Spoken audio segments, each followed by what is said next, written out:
வார்த்தைக்கு நேராக நம்முடைய இருதயங்களை தாழ்த்துவோம். 2 பேதுரு 1வது அதிகாரத்தின் 10வது வசனத்தை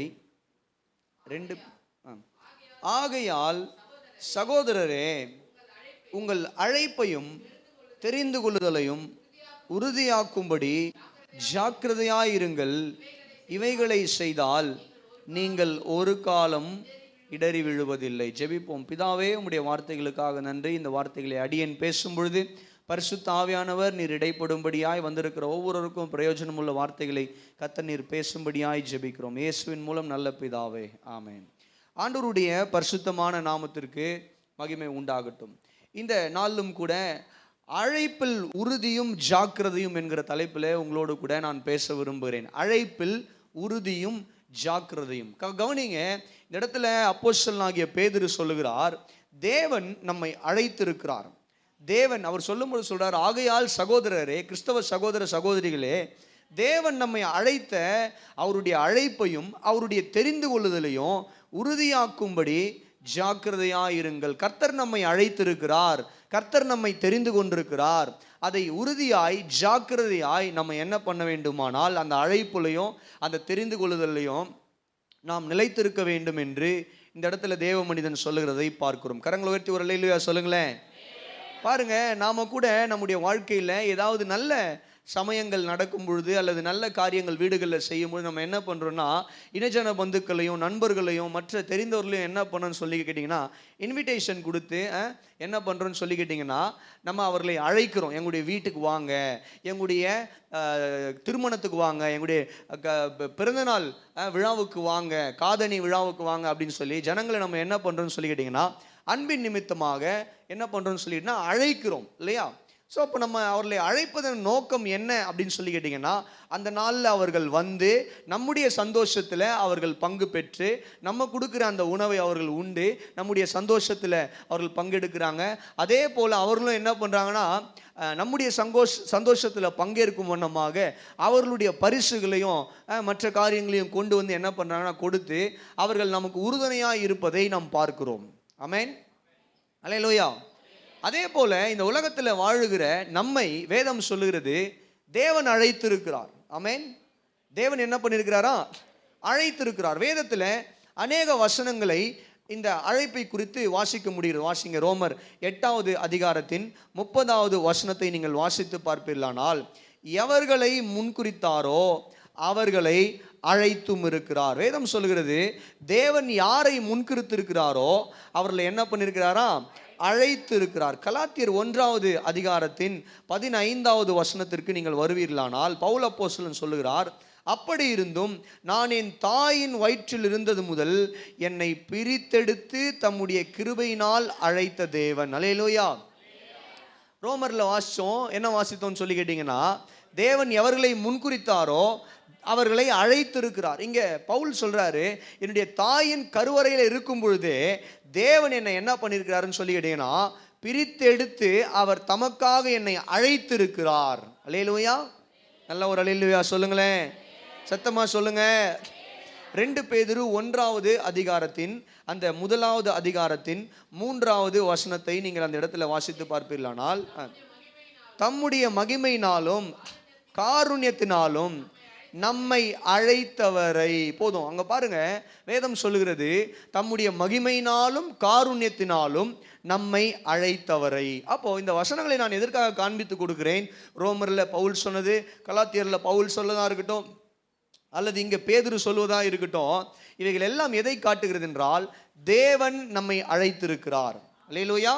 தேவன் உங்களையும் என்னையும், இன்னைக்கு நீங்க சபையில உட்கார்ந்துட்டு இருக்கிறீங்கன்னா, ஏதோ சும்மா நீங்க என்ன பண்ணலன்னு சொல்லி கேட்டீங்கன்னா இங்க உட்கார்ந்துட்டு இல்ல, தேவன் உங்களை எல்லாம் முன்குறித்து உங்களை அழைத்திருக்கிறார். ஆமென், அல்லேலூயா. தேவனுடைய அழைப்பு உங்கள் மீது இருக்கிறது.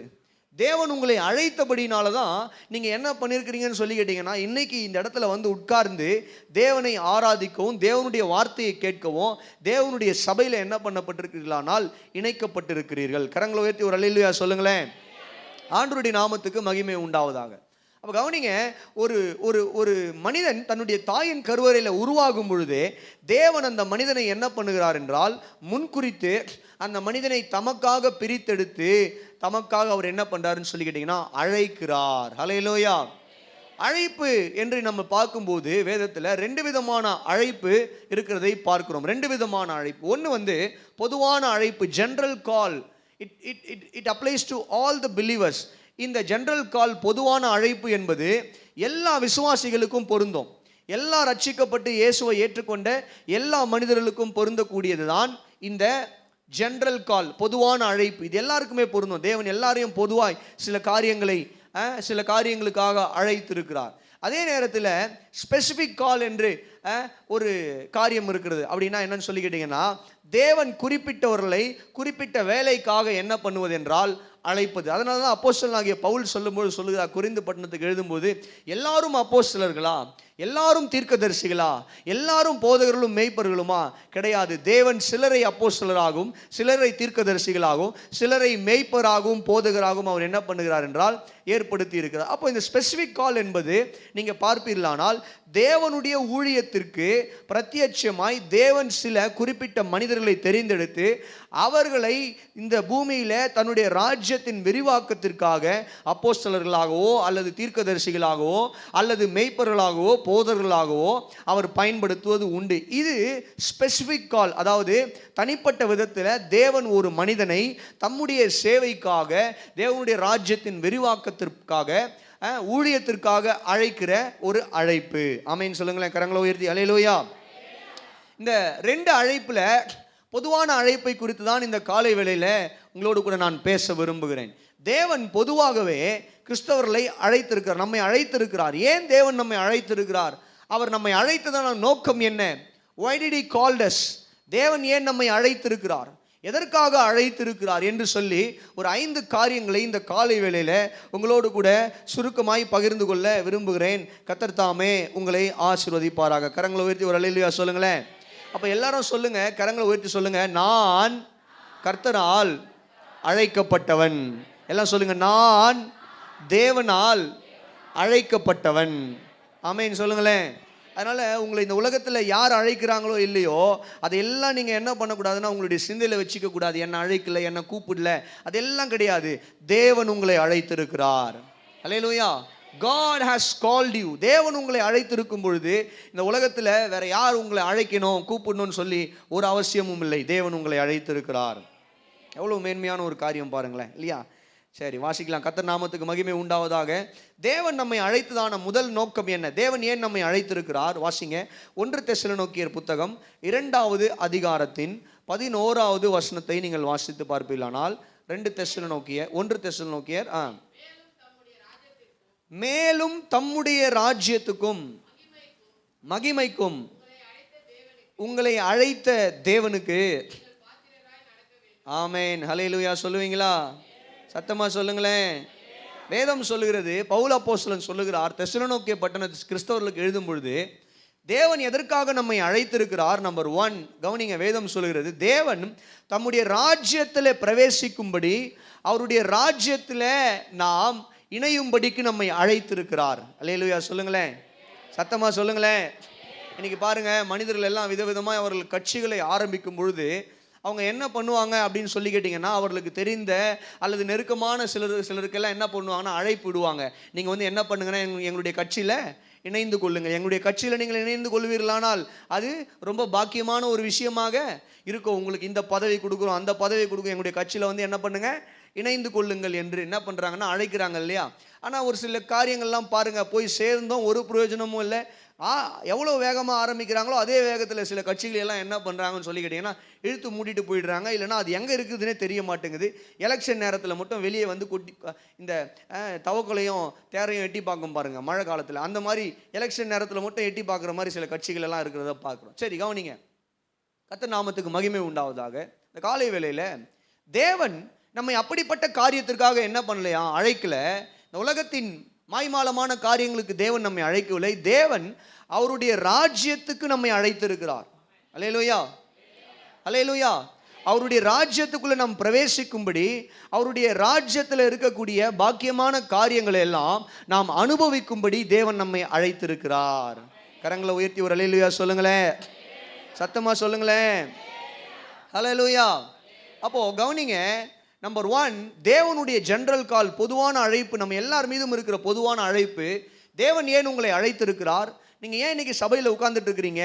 நீங்க ஏன் இன்னைக்கு இந்த சத்திய வசனங்களை கேட்டுக்கொண்டிருக்கிறீர்களானால், நீங்கள் தேவனுடைய ராஜ்யத்தில் பிரவேசிக்கும்படி, தேவனுடைய ராஜ்யத்தில் வாழும்படி, தேவனுடைய ராஜ்யத்தில் அவருடைய எல்லா ஆசீர்வாதங்களையும் அனுபவிக்கும்படி அழைக்கப்பட்டவர்கள்.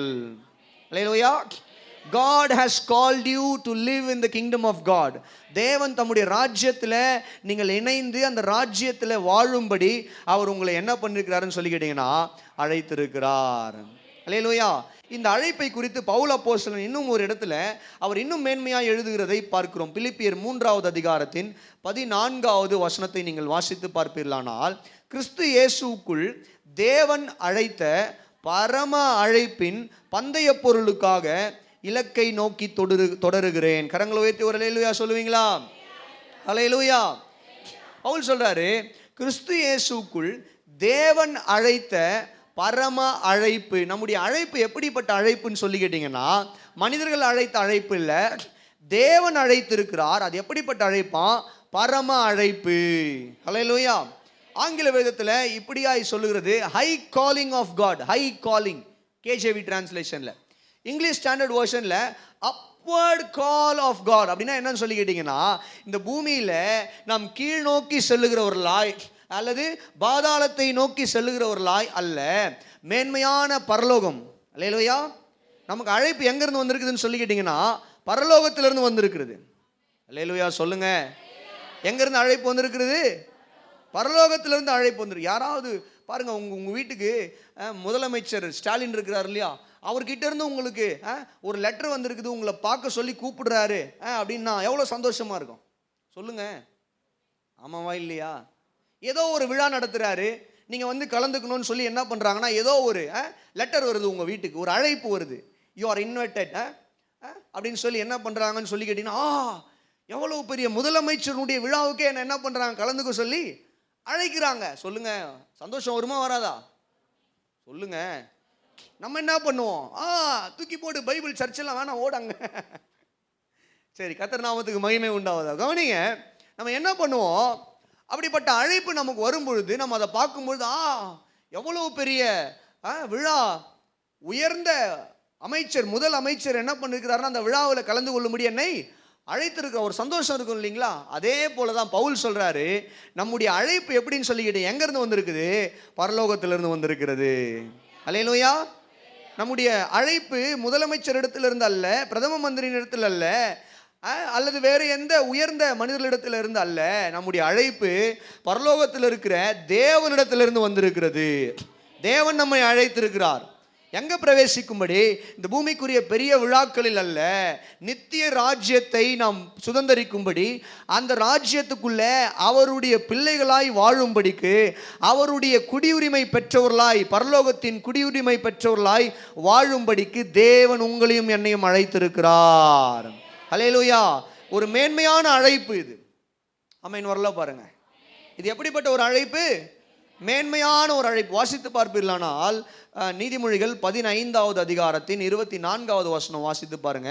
நீதிமொழிகள் 15வது அந்த வார்த்தை கவனிங்க. வீணான பாதாளத்தை, கீழான பாதாளத்தை விட்டு விலகும்படி விவேகிக்கு ஜீவ வழியானது உன்னதத்தை நோக்கும் வழியாம். அல்லேலூயா சொல்லுங்களேன்.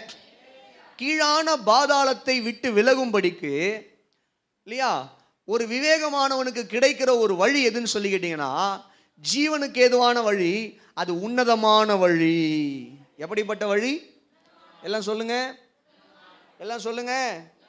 உன்னதமான வழி. அப்போ தேவன் பாருங்க, நம்ம எங்க அழைத்திருக்கிறார்? அவருடைய உன்னதமான ராஜ்யத்துக்கு, கீழ் நோக்கி போகிற பாதாளத்துக்கு அல்ல. இந்த பூமியில நீங்கள் கீழே போகிறவர்கள் அல்ல, மேலே உயர்வதற்கு. அப்வர்ட் கால். உங்களுடைய அழைப்பு மேலான அழைப்பு, மேல் நோக்கி செல்லுகிற அழைப்பு, பரலோகத்துக்கு நேராய், தேவனுடைய ராஜ்யத்துக்கு நேராய் இருக்கக்கூடிய அழைப்பு. இந்த பூமியிலும் அதே தான். நீங்க கீழானவர்களாய் ஒவ்வொரு நாளும் கீழே வர வர மாமி சொல்லுங்க என்ன ஆனால் கட்டெரும்பு தேஞ்சி ஏதோ சொல்லுவாங்களே கழுதை தேஞ்சி, அப்படி கிடையாது. கழுதையா இருந்து தேஞ்சி கட்டெரும்பு ஆகிறதுக்காக கர்த்தர் நம்ம அழைக்கல. கழுதையா இருக்கிற நம்ம கர்த்தர் குதிரையா மாத்துறதுக்காக அழைத்திருக்கிறார். அல்லேலூயா சொல்லுங்க. ஆமா, வர வர மாமி அதுக்காக அழைக்கல. வர வர மாமி என்ன ஆகணும்னா இன்னும் பாலிஷ்ட் ஆகணும். ஆமென் ஆமென். வரல பாருங்க. வர வர மாமி கழுதை போல ஆகக்கூடாது. வர வர மாமி என்ன ஆகணும்னா பாலிஷ்ட் ஆகணும். அப்போ கவனிங்க, இந்த காலை வேளையில இந்த பூமியில வாழுகிற நம்மை தேவன் அழைத்த நோக்கம் உன்னதமான நோக்கம், மேலான நோக்கம். முதலாவது அந்த மேலான நோக்கம் என்று சொல்லும் பொழுது பரலோகம் என்கிற உன்னதமான இடத்திற்கு நேராக தேவன் நம்ம அழைத்திருக்கிறார். நித்திய ராஜ்யம் என்கிற உன்னதமான வாழ்க்கைக்கு நேராக தேவன் நம்மை அழைத்திருக்கிறார். தேவன் நம்ம மீது வைத்த அழைப்பு அது. அப்போ இந்த பூமியில நம்முடைய எண்ணங்கள் இயக்கங்கள் எல்லாம் இந்த பூமியில இருந்தாலும் அதே நேரத்தில் நம்முடைய அழைப்பு என்ன, அதுல நாம் உறுதியா இருக்க வேணும். பேதுரு சொல்றார், உங்களுடைய அழைப்பை உறுதிப்படுத்துங்கள். அல்லேலூயா. ஜாக்கிரதையா. எதுக்காக நீங்கள் அழைக்கப்பட்டிருக்கிறீர்கள் என்றால் தேவனுடைய ராஜ்யத்தை சுதந்தரிப்பதற்காக, அதுல நீங்கள் நித்திய காலமாய் வாழ்வதற்காக அழைக்கப்பட்டிருக்கிறீர்கள். அல்லேலூயா சொல்லுங்க, சத்தமா சொல்லுங்க. கர்த்தருடைய நாமத்துக்கு மகிமை உண்டாவதாக. நல்ல ஒரு அல்லேலூயா சொல்லுங்களேன். அப்போ இந்த காலை வேளையில ஒரு காரியத்தை புரிந்து கொள்ளுங்க. தேவனுடைய அழைப்பு உன்னதமான அழைப்பு. நீங்கள் தேவனுடைய ராஜ்யத்தில் பிரவேசிக்கும்படி அழைக்கப்பட்டிருக்கிறீர்கள். அதே வேளையில் இந்த பூமியில இரண்டாவதா நான் சொன்னேன், மேல் நோக்கி வளர்கிறவர்களாக அழைக்கப்பட்டிருக்கிறீர்கள். கீழே கழுதை தேஞ்சு கட்டெரும்பா போறதுக்காக அழைக்கப்படவில்லை. ஆமென். இன்னைக்கு இருக்கிற வாழ்க்கையில இருந்து அடுத்த வருஷம் நீங்க இன்னும் ஒரு படி மேலதான் வரணுமே தவிர்த்து இன்னும் என்ன பண்ணக்கூடாது, கீழே போக கூடாது. ஒரு அல்லேலூயா சொல்லுங்க, சத்தமா சொல்லுங்க. அதற்காக தான் அழைக்கப்பட்டிருக்கிறீர்கள். கர்த்தர் உங்களை அழைத்திருக்கிறார். நல்ல ஒரு அல்லேலூயா சொல்லுங்க. அப்போ தேவனுடைய ராஜ்யத்துல அவரோடு கூட வாழும்படிக்கு தேவன் நம்மை அழைத்தது மாத்திரமல்ல, அவருடைய ராஜ்யத்துல நாம் போகும் பொழுது அங்க நமக்கு அவர் கொடுக்கிற ஒரு பாக்கியமான காரியம் என்ன? மறுபடியும் அந்த 1 தெசலோனிக்கேயர் 2 தெசலோனிக்கேயர் 2வது அதிகாரத்தின் 14வது வசனத்தை வாசிக்க கேட்போம். தேவனுடைய ராஜ்யத்துல பிரவேசிக்கிற நாம் அந்த வார்த்தையை கவனிங்க. நீங்கள் நம்முடைய கர்த்தராகிய இயேசு கிறிஸ்துவின் மகிமையை அடையும் பொருட்டு எங்கள் சுவிசேஷத்தினாலே இந்த ரட்சிப்புக்கு அவர் உங்களை அழைத்தார். ஆமென்.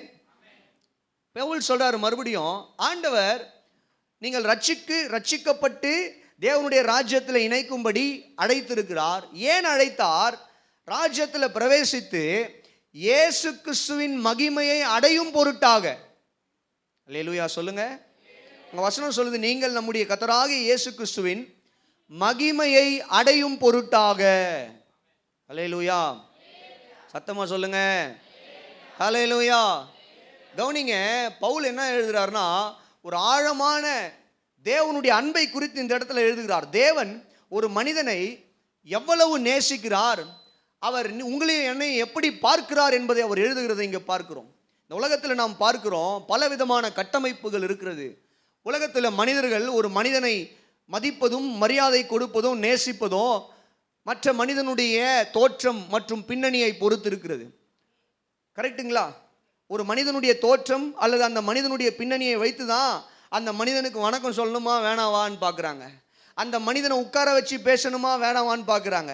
அப்படியே உட்கார வச்சு பேசினாலும் எங்கே உட்கார வச்சு பேசணும் அப்படின்னு சொல்லி என்ன பண்ணுறாங்கன்னு சொல்லி கேட்டிங்கன்னா பார்க்கிறதை இந்த உலகத்தில் நம்ம என்ன பண்ணுறோம், பார்க்குறோமா இல்லையா? சொல்லுங்க. நீங்கள் போகிற எல்லா இடத்துலையும் சேர் போட்டு உங்களை உட்கார வச்சிடுறாங்களா? நீங்கள் போகிற எல்லா இடத்துலையும் உங்களை வந்து மரியாதை கொடுத்து உங்களுக்கு எல்லா கௌரவமும் பண்ணிடுறாங்களா? சொல்லுங்க. ஏன் பண்ணுறதில்லை? ஏன்னா அவர்கள் நீங்கள் யார் என்று பார்க்கிறார்கள். நீங்கள் யார் என்றால் நீங்கள் யாருடைய பிள்ளை, யாருடைய மகன், யாருடைய மகள், உங்களுடைய பின்னணி என்ன, உங்களுடைய குடும்பத்தினுடைய பின்னணி என்ன, நீங்க எந்த ஊர்ல இருந்து வரீங்க, உங்களுடைய படிப்பு என்ன, உங்களுடைய அந்தஸ்து என்ன, இவைகள் எல்லாவற்றையும் பார்த்து தான் உங்களுக்கு வணக்கம் சொல்லணுமா வேணாவா, அல்லது உங்களுக்கு சேர் போடணுமா வேணாவா, அல்லது உங்ககிட்ட பேசணுமா வேணாவா என்பதையே நிர்ணயிப்பது உங்களுடைய முகமோ உங்களுடைய தோற்றமோ அல்ல. அது ஒரு பக்கம் இருந்தாலும் முகமும் தோற்றமும் இருந்தாலும் நம்முடைய பின்னணியை வைத்து மக்கள் என்ன பண்றாங்கன்னு சொல்லி கேட்டீங்கன்னா, ஆமா இன்னைக்கு இருக்கு.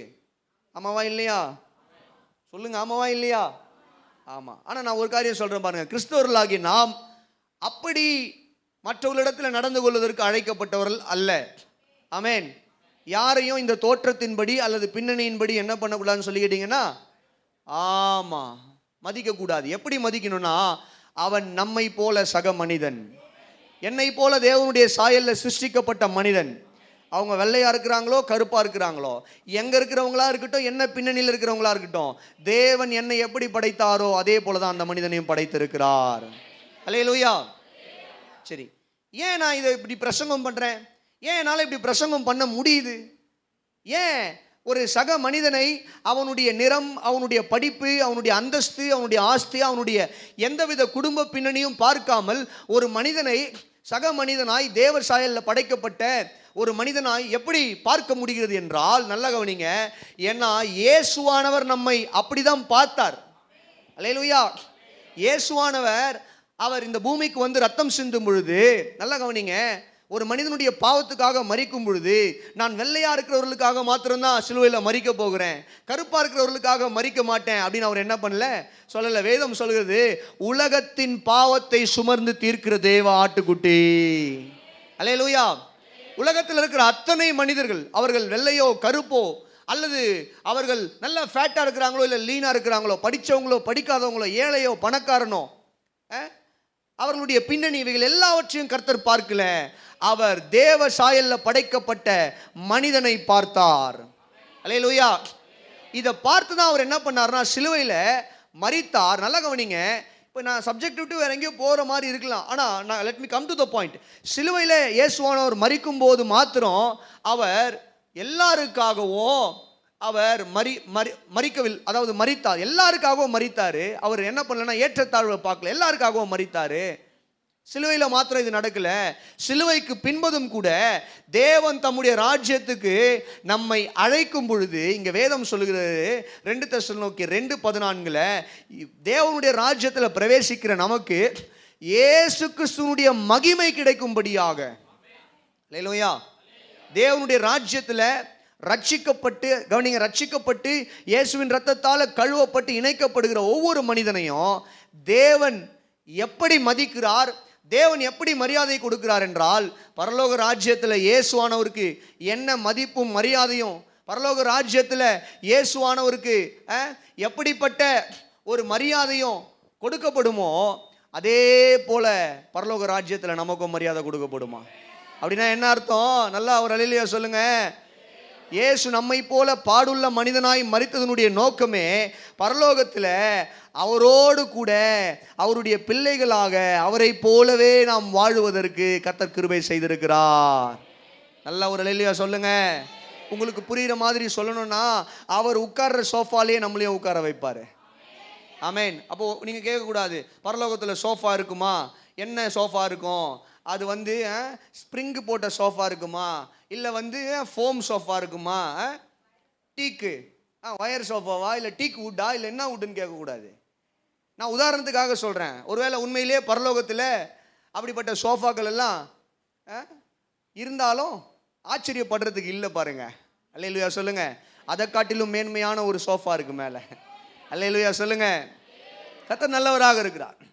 சரி, இவைகளெல்லாம் வேணாம், நான் உங்களுக்கு உதாரணத்துக்காக நான் இதை சொல்கிறேன். உடனே உங்களுடைய மைண்ட், அப்போ பரலோகத்தில் சோஃபா இருக்குமா? எப்படிப்பட்ட சோஃபா இருக்கும்? கருப்பு கலரில் இருக்குமா, சிகப்பு கலரில் இருக்குமா? இதெல்லாம் பாருங்கள், வீணான வேத ஆராய்ச்சி. இதெல்லாம் வேத ஆராய்ச்சின்னு சொல்லிட்டு சுற்றக்கூடிய சில முட்டாள்தனமான குழுக்கள் எல்லாம் இன்னைக்கு இருக்கிறத பார்க்கிறோம். கிடையாது, இதெல்லாம் உதாரணத்துக்காக சொல்லப்படுகிற ஒரு வார்த்தைகள். அல்லேலூயா சொல்லுங்களேன்.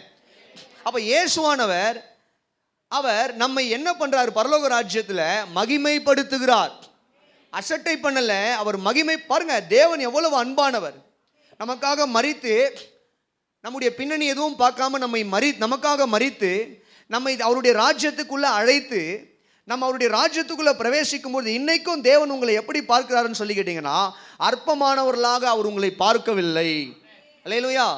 இன்னைக்கு ஆண்டவர் உங்களை எப்படி பார்க்கிறாருன்னா, அற்பமானவர்களா பார்க்கல, அவர் உங்களுக்கு கொடுக்க வேண்டிய எல்லா கனத்தையும் மகிமையும் கொடுக்கிறார்.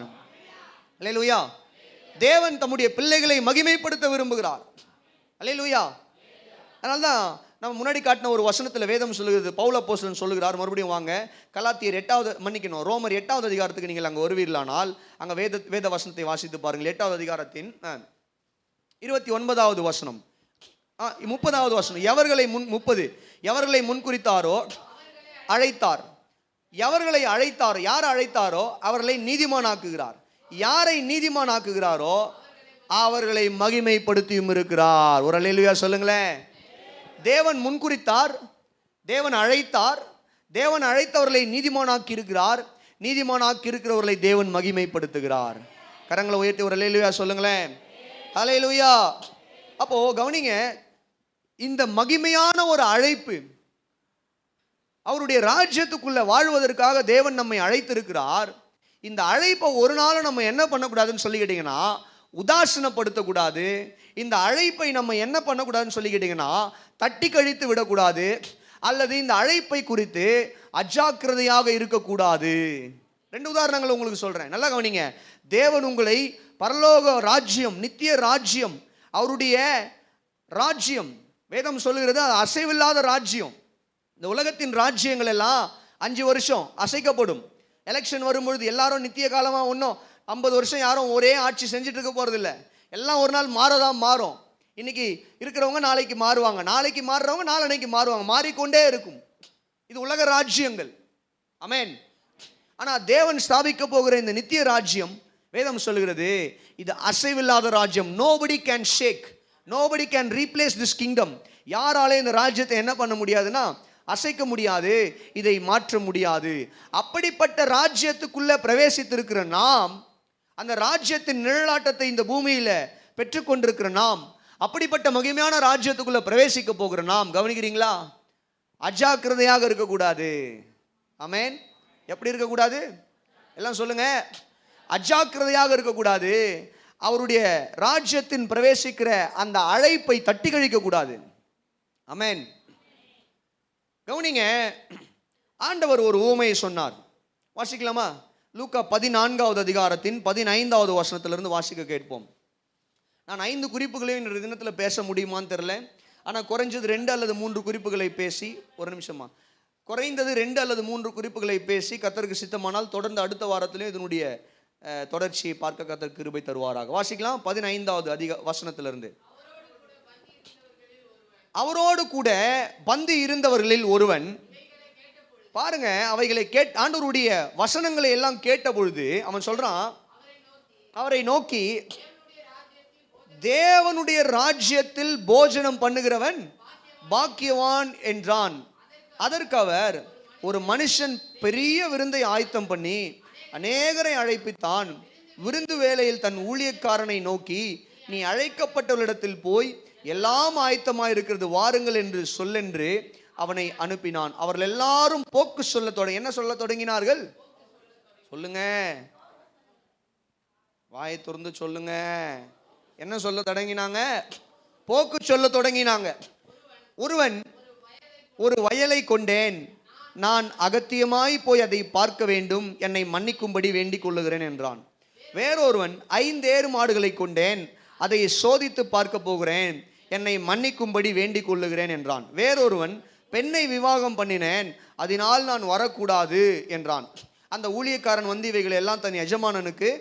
அப்பொழுது வீட்டெஜமான் கோபம் அடைந்து தன் ஊழியக்காரனை நோக்கி, நீ பட்டணத்தின் தெருக்களிலும் வீதிகளிலும் சீக்கிரமாய் போய் ஏழைகளையும் ஊனரையும் சப்பானிகளையும் குருடரையும் இங்கே கூட்டிக் கொண்டு வா என்றார். ஊழியக்காரன் அப்படியே செய்து, ஆண்டவரே நீர் கட்டளையிட்டபடி செய்தாயிற்று, இன்னும் இடம் இருக்கிறது. இன்னும் போய் என்ன பண்றாங்கன்னா, பெரு வழிகளிலும் வேலிகளிலும் வீடுகள் நிறையும்படியாக ஜனங்களை உள்ளே வரும்படி என்ன பண்ணாங்கன்னு சொல்லி கேட்டீங்கன்னா அழைத்து கொண்டு வா என்று சொல்லும்போது அந்த மனுஷன் என்ன பண்றான்னு சொல்லி கேட்டீங்கன்னா போய் அழைத்து கொண்டு வருகிறான். கடைசியா எஜமானன் சொல்றாரு, அழைக்கப்பட்டிருந்த அந்த மனுஷரில் ஒருவனாகிலும் என் விருந்தை ருசி பார்ப்பதில்லை என்று உங்களுக்கு சொல்லுகிறேன் என்றார். ஆமென். எல்லாம் ஒரு அல்லேலூயா சொல்லுங்களேன். ஆண்டவர் நாமத்துக்கு மகிமை உண்டாவதாக. இது யூதர்களை நினைவில் வைத்துக்கொண்டு ஆண்டவராகிய இயேசு கிறிஸ்து சொன்ன ஒரு மிக முக்கியமான உவமை. ஆனால் இன்னைக்கு இது நமக்கு பொருந்துமா அப்படின்னு சொல்லி கேட்டிங்கன்னா, நமக்கு இதில் இருக்கிற வாழ்க்கை பயனீடு நிச்சயமாய் பொருந்தும். நமக்கும் மிக ஆழமான சத்தியத்தை சொல்லக்கூடிய ஒரு உவமை இது. கவனிக்கிறீங்களா? நல்லா கவனிங்க. கர்த்தர் நாமத்துக்கு மகிமை உண்டாவதாக. இந்த வசனங்களை ஏன் படிக்க வச்சேன் உங்களை அப்படின்னு சொல்லி கேட்டிங்கன்னா, இதை நீங்கள் படிக்கும்பொழுது உங்களுடைய கவனம் சிதறிடணும், இல்லை நீங்கள் படிக்கும்போது அப்படியே தூங்கிடணுன்றதுக்காக கிடையாது. அந்த வசனங்களை பார்த்தால் உங்களுக்கு வேத பகுதி புரியும். ஆமேன். நல்லா ஆமேன் சொல்லுங்க. கர்த்தர் நாமத்துக்கு மகிமை உண்டாகட்டும். அப்போ கவனிங்க, இந்த காலை வேளையில் ஆண்டவருடைய உபதேசங்களையும் அவர் சொல்லுகிற காரியங்களை எல்லாம் கேட்டு ஒரு மனிதன், ஆண்டவரே, அவரோடு கூட பந்தி இருந்த ஒரு மனுஷன் சொல்கிறான், ஆண்டவரே, தேவனுடைய ராஜ்யத்தில் போஜனம் பண்ணுகிறோம், உங்களுடைய ராஜ்யத்தில் உம்மோடு கூட பிரவேசித்து அந்த ராஜ்யத்தினுடைய ஆசீர்வாதங்களை எல்லாம் அனுபவிக்கிற மனுஷன் பாக்கியவான் அப்படின்னு சொல்லும்போது ஆண்டவர் சொல்ற ஒரு உவமை சொல்றாரு. ஒரு மனுஷன் ஒரு பெரிய விருந்தை ஆயத்தப்படுத்தி அந்த விருந்தில் கலந்து கொள்ளும்படிக்கு தமக்கு தெரிந்த மனிதர்களை எல்லாம் என்ன பண்றாருன்னா அழைக்கிறார். நேரம் வந்தது, நாள் வந்தது. அந்த மனிதன் அந்த விருந்துக்கு அழைக்கப்பட்ட மனிதர்களுக்காக நல்ல கொழுமையான ஆகாரங்களை எல்லாம் சமைத்து ஆயத்தப்படுத்தி, அன்றைக்கு இருக்கிற யூதர்களுடைய முறைமைப்படி விருந்து ஆயத்தப்படுத்திட்ட உடனே இன்னொரு அழைப்பாங்க. மறுபடியும் போய் வேலையாட்கள் அனுப்பி விருந்து ஆயத்தமாக இருக்குது, எல்லாரையும் வர சொல்லுங்க. இப்போ நம்ம எப்படி யாராவது இன்னும் ப்ரேயருக்கு வரல, வீட்டில் நடக்கிற விசேஷத்துக்கு வரலன்னா கால் பண்ணி கூப்பிடுறோமோ, எல்லாம் ரெடி ஆயிடுச்சு வாங்க வாங்கன்னு, அந்த மாதிரி அவங்க என்ன பண்ணுவாங்க, நேரில் ஆட்களை அனுப்பி என்ன பண்ணுவாங்கன்னு சொல்லி கேட்டிங்கன்னா மக்களை அழைப்பார்கள். அப்படி முதலாம் அழைப்பும் போச்சு, ரெண்டாவது அழைப்பும் போச்சு. விருந்துக்கு யாரும் வரல. எல்லாம் போக்கு சொல்ல ஆரம்பித்தார்கள். சாக்கு போக்கு சொல்கிறாங்க. என்ன சொல்கிறாங்க? ஒருத்தன் சொல்கிறான், ஐயோ நான் இப்போதான் என்ன பண்ணியிருக்கிறேன்னு சொல்லிக்கிட்டீங்கன்னா ஒரு இடத்த வாங்கியிருக்கிறேன், அந்த இடத்தை போய் நான் சொல்லுங்க பார்வையிட வேண்டும். இன்னொருத்தன் சொல்கிறான், நான் இப்போ தான் 5 ஏர் மாடுகளை வாங்கியிருக்கிறேன், நான் போய் அதை என்ன பண்ணணும்னா சோதிக்கணும். இன்னொருத்தன் சொல்கிறான், நான் இப்போ தான் புதுசாக கல்யாணம் பண்ணியிருக்கிறேன், நான் என்ன பண்ணக்கூடாது, வரக்கூடாது, நான் என் மனைவி கூட தான் என்ன பண்ணணும், இருக்கணும். இதை அந்த வீட்டு எஜமான் கேள்விப்பட்ட பொழுது அவன் கோபம் உண்டவனாகி, ஒரு பெரிய விருந்து, பெரிய மனுஷன் அவன், அந்த ஊரில் இருக்கக்கூடிய ஒரு பெரிய மனிதர்கள், அன்னைக்கு நடக்கிற ஒரு காரியம், அவைகள் எல்லாம் வைத்து ஆண்டு ஒரு உதாரணமாக சொல்லக்கூடிய ஒரு காரியம். போய் என்ன பண்ணுறாரு, என்ன சொல்கிறாரு, வழி அருகே இருக்கக்கூடிய ஏழை எளிய மக்களை என்ன பண்ணா கூட்டிட்டு வா. அதே மாதிரி கூட்டு வராங்க. இன்னும் காலியாக இருக்கு, போய் இன்னும் கூட்டு வா, ஃபுல்லாகிற வரைக்கும் கூட்டு வா. அல்லேலூயா சொல்லுங்க. அப்போ அந்த எஜமானன் கடைசியாக சொல்றாரு, அழைக்கப்பட்டவர்களில் ஒருவராகிலும் இந்த விருந்துக்குள்ள பிரவேசிப்பதில்லை என்று சொல்லுகிறேன். அல்லேலூயா சொல்லுங்க. அந்த எஜமானன் சொல்றாரு, அழைக்கப்பட்ட ஒருத்தனுக்கும் என்ன கிடையாது, இந்த விருந்தில் பங்கு கிடையாது. ஆனால் மற்ற எல்லாரும் அந்த அழைப்பை பெற்றுக்கொண்ட ஏழை எளிய மக்கள்லாம் என்ன பண்ணுவாங்க, புசிப்பாங்க. அல்லேலூயா சொல்லுங்க. இந்த ஊமையினுடைய அர்த்தம் என்ன? இயேசுவானவர் வாழ்ந்த நாட்கள்ல அந்த பெரிய விருந்தை ஆயத்தப்படுத்தினவர். அந்த பெரிய விருந்து என்னன்னா தேவனுடைய ராஜ்யம். அந்த தேவனுடைய ராஜ்யத்துக்கு முதல் அழைப்பு யாருக்கு கொடுக்கப்பட்டது என்றால் யூதர்களுக்கு கொடுக்கப்பட்டது. Jesus was called to be the part of God's kingdom. யூதர்கள் தேவனுடைய ராஜ்யத்தின் ஒரு பகுதியாக இருக்க வேண்டும் என்று அதில் பிரவேசிக்கும்படி அழைக்கப்பட்டவர்கள். பட் தே ஆல், அவர்கள் எல்லாரும் ரிஜெக்டட் த கால். தேவனுடைய அழைப்பை என்ன பண்ணாங்கன்னா, இயேசு எங்களுக்கு வேண்டாம், இயேசு எங்களுக்கு மேசியாவாக வேண்டாம் என்று அவர்கள் என்ன பண்ணாங்கன்னு சொல்லி கேட்டீங்கன்னா, இயேசுவை புறக்கணித்தது நிமித்தம் தேவனுடைய ராஜ்யம் யூதர்களிடத்திலிருந்து புறஜாதி ஜனங்களுக்கு நேராக அது ஃபோக்கஸ் பண்ணப்பட்டு, இன்னைக்கு கவனிங்க, அந்த ஏழை எளிய மக்கள் உலகத்தில் இருக்கக்கூடிய புறஜாதிகளை குறிக்கிறதா இருக்கிறது. ஒரு அல்லேலூயா சொல்லுங்களேன். யூதர்கள் அல்லாத உங்களையும் என்னையும் குறிக்கிறது. ஆமென். யூதர்களை கர்த்தர் அழைத்தாரு, ஆனால் அவர்கள் என்ன பண்ணல, ஆண்டவருடைய சுவிசேஷத்தை ஏற்றுக்கொண்டு தேவனுடைய ராஜ்யத்துக்குள்ள வருவதற்கு தங்களை அர்ப்பணிக்கவில்லை. ஆகவே சுவிசேஷம் என்ன பண்ணப்பட்டது என்றால் உலக நாடுகளுக்கு எல்லாம் பிரசங்கிக்கப்பட்டது. இன்னைக்கு பாருங்க, எல்லா நாடுகள்லையும் தெருக்கள்லையும் கிராமங்கள்லையும் இயேசுவை ஏற்றுக்கொண்ட எத்தனையோ மக்கள் உங்களை போலவும் என்னை போலவும் தேவனுடைய ராஜ்யத்தில் இன்னைக்கு நாம் நிரப்பப்பட்டிருக்கிறோம். கரங்களை உயர்த்தி ஒரு அல்லேலூயா சொல்லுங்களேன். அல்லேலூயா. ஆனால் கவனிங்க, யூதர்களுக்கு மாத்திரமல்ல, இன்னைக்கு இந்த காரியம் நமக்கும் பொருந்தும். தேவன் உன்னை அழைத்திருக்கிறார், நீ தேவனுடைய ராஜ்யத்தில் இணைக்கப்பட்டிருக்கிறாய். அப்படிப்பட்ட தேவனுடைய ராஜ்யத்தில் இருக்கிற நீ உன்னுடைய அழைப்பை இழந்து போகாதபடிக்கு, தேவன் உன்னை தெரிந்து கொண்டது நோக்கத்தை நீங்கள் இழந்து போகாதபடிக்கு எச்சரிக்கையாக இருக்க வேண்டும். அல்லேலூயா. சத்தமா சொல்லுங்களேன். அன்னைக்கு அது யூதர்களுக்கு தான் குறிக்குது. நிறைய வேத அறிஞர்களுக்கு இன்னைக்கு ஒரு பெரிய பிரச்சனை என்னன்னா, இது வெறும் யூதர்களுக்கு தான், யூதர்களுக்கு தான், யூதர்களுக்கு தான் அப்படின்னு சொல்லிட்டு அப்படியே என்ன பண்ணிடுறாங்கன்னு சொல்லி கேட்டீங்கன்னா, ஒரு ரிசர்வ்டாகவே இந்த வேத பகுதியில எல்லாம் பார்க்கறதுனால தான் இன்னைக்கு என்ன பண்ணுறாங்க, நிறையா கிறிஸ்தவங்க நாங்கள் வந்து ரட்சிக்கப்பட்டு ஞானஸ்நானம் எடுத்துட்டு சபையில் இணைஞ்சிட்டா போதும், நாங்கள் என்ன பண்ணலாம் அப்படின்னு சொல்லி, என்ன தேவனுடைய ராஜ்யத்துக்குள்ளே பிரவேசிக்கலாம். கிடையாது. வேதம் சொல்லுகிறது, முடிவு பரியந்தம் நிலை நிற்பவனே ரட்சிக்கப்படுவான்.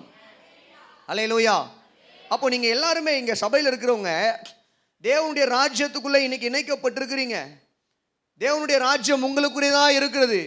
ஆனாலும் கூட இந்த தேவனுடைய ராஜ்யத்தில், நித்திய ராஜ்யத்தில் பிரவேசிக்கிற ஸ்லாக்கியத்தை இழந்து போகாதபடிக்கு போக்கு சொல்லாதிருங்கள், அஜாக்கிரதையா இருக்காதீங்க, ஜாக்கிரதையா இருங்க. அல்லேலூயா. தேவனை தேட ஜாக்கிரதையா இருங்க. அல்லேலூயா சொல்லுங்க. வரல பாருங்க. இன்னைக்கு நிறைய பேர் தேவனை தேடுவதிலையும் தேவனை ஆராதிப்பதிலும் தேவ சமூகத்தில் தங்களுடைய நேரத்தை செலவிட்டு தேவ பக்தியில் வளருவதற்கு போக்கு சொல்லுகிறார்கள். வேதத்தை படிக்க நேரம் இல்லை, ஜெபிக்க நேரம் இல்லை, கர்த்தருடைய வசனத்தை கேட்க, பிரசங்கத்தை கேட்க நேரம் இல்லை, சபைக்கு வர நேரம் இல்லை, நேரம் இல்லை, நேரம் இல்லை, நேரம் இல்லை. ஆண்டவர் 24 மணி நேரம் கொடுத்துருக்கிறார் ஒரு நாளைக்கு. 24 மணி நேரத்தில் கொஞ்ச நேரம், ஒரு 10 நிமிஷம், ஒரு 15 நிமிடம், ஒரு 20 நிமிடங்கள் தேவனுடைய ராஜ்யத்தில் நாம் பக்தி விருத்தியாய் அடையும்படிக்கு ஏன் நம்மால் செலுத்த முடியவில்லை? செலுத்தணும். அல்லேலூயா சொல்லுங்களேன். இந்த 10-15 நிமிடங்கள் தேவ சமூகத்தில் உட்கார கற்றுக்கணும். அல்லேலூயா சொல்லுங்க. போக்கு சொல்லாதீங்கம்மா, போக்கு சொல்லாதீங்க, சாக்கு போக்கு சொல்லாதீங்க, ஜெபிப்பதற்கு சாக்கு போக்கு சொல்லாதீங்க. முட்டி வலிக்குது பிரதர், உட்காந்து ஜெபம் பண்ணுங்க, படுத்துட்டு ஜெபம் பண்ணுங்க, ஒரு குறையும் இல்லை, கர்த்தர் கோச்சிக்க மாட்டார். அல்லேலூயா சொல்லுங்க. சத்தமா சொல்லுங்க. ஆமாம். ஒரு நாளைக்கு 3 அதிகாரம் படிப்பேன், டயர்டாக இருக்கு பிரதர், பரவாயில்ல, ஒரு அதிகாரம் படிங்க, கொஞ்ச நேரம் தூங்கி எழுந்து அதை பின்பதாக மீதம் இருக்கிறத படிங்க. அல்லேலூயா சொல்லுங்களேன். சத்தமா சொல்லுங்க. அப்போ சாக்கு போக்கு சொல்லாதிருங்கள். ஏன்னா சாக்கு போக்கு சொல்றவன் கடைசியில் என்ன பண்ணுவான்னு சொல்லி கேட்டீங்கன்னா, தேவனுடைய ராஜ்யத்துக்குள்ள வரமாட்டான். எந்த ஒரு மனிதன் சின்ன சின்ன காரியங்கள், இதெல்லாம் சின்ன சின்ன காரியம் தான், எது வேதத்தை படிக்கிறது, ஜெபிக்கிறது, இதெல்லாம் வந்து கிறிஸ்தவ வாழ்க்கையின் முதிர்ச்சியில் சாதாரண காரியங்கள் தான். இவைகளை எல்லாம் கடந்து நம்ம இன்னும் மேன்மையாக வரணும். அல்லேலூயா சொல்லுங்களேன். அல்லேலூயா. ஆனால் ஒரு 10 நிமிஷம் ஜெபிக்க முடியாத மனிதன், ஒரு 10 நிமிஷம் வேத வசனத்தை படிக்க முடியாத மனிதன் கர்த்தருக்காக இந்த பூமியில் பெரிய அர்ப்பணிப்புள்ளவனாய் வாழ முடியாது. இன்னைக்கு ஏன் கிறிஸ்தவர்களால் அர்ப்பணிப்புள்ளவர்களாய், தியாகம் நிறைந்தவர்களாய் வாழ முடிவதில்லை? ஏன்னா அவர்கள் தேவ சமூகத்தில் நேரம் செலவிடுவதே கிடையாது. சாக்கு போக்கு சொல்கிறாங்க.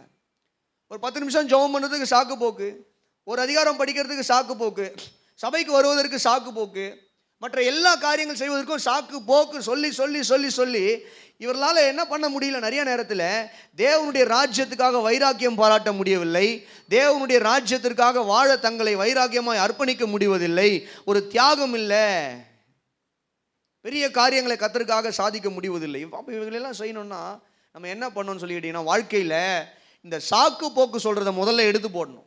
அல்லேலூயா சொல்லுங்க. சத்தமாக சொல்லுங்களேன். சாக்கு போக்கு சொல்கிறத எடுத்து போடுங்க, சாக்கு போக்கே சொல்லக்கூடாது. அல்லேலூயா, அல்லேலூயா. கர்த்தர் நாமத்துக்கு மகிமை உண்டாகட்டும். கர்த்தர் உங்களை ஆஸ்வதிப்பாராக. அதே வேளையில் ஆண்டவர் இன்னொரு ஊமை சொன்னார், 10 கன்னிகைகளுடைய ஊமை. மணவாளன் வருவதற்காக காத்திருந்த 10 கன்னிகைகள், அதில் 5 கன்னிகைகள் ஆயத்தமாக இருந்தார்கள். 5 கன்னிகைகள் சொல்லுங்க ஆயத்தமாய் இல்லை. 10 பேருமே மணவாளனுடைய வருகைக்காக தான் காத்திருந்தார்கள்.